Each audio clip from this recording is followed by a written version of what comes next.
everybody. I hope you're all well today. As we hit that peak, you may well be just a bit too busy to watch today, which I can take. I'll handle low views in exchange for busy retail.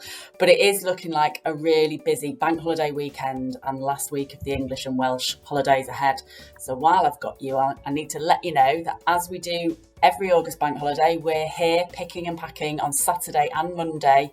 So please continue to place your at once orders online, and we'll be working really hard to get as many of your weekend orders packed.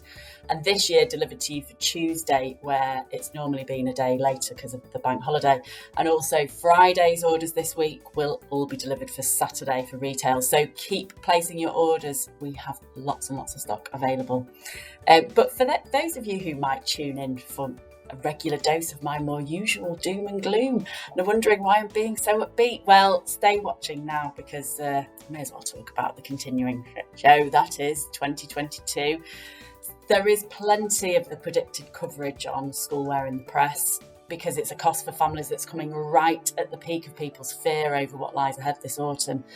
And since everyone's probably got a bit fed up of the question of who's actually running the country, the mounting list of economic worries is very much in the fore of what we're all hearing at the moment. This morning on the BBC, I was reading their list of upcoming woes: the energy price cap announcement on Friday tomorrow, interest rate rises, the next energy cap announcement later on in November, the more interest rate rises, and frightening inflation numbers. And it was obviously quite upsetting to see then on that article that they'd put back to school and uniform buying second on their timeline list of woes. Although I guess that would be the case in the best of times, perhaps.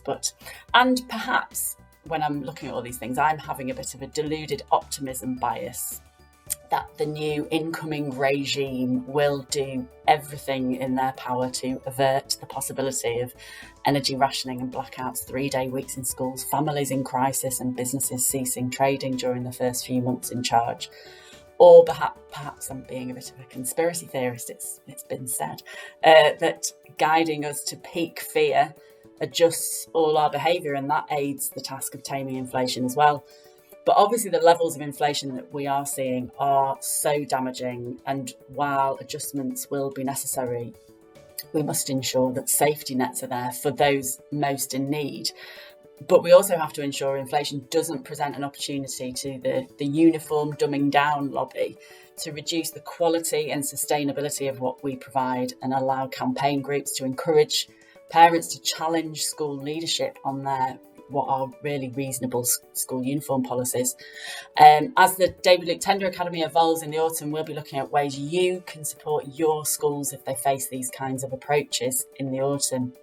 And being ready with your news stories about how you work with your schools to provide safety nets for those most in need will be really helpful in being on the front foot. So don't forget, it's not too late to request our handy press release template.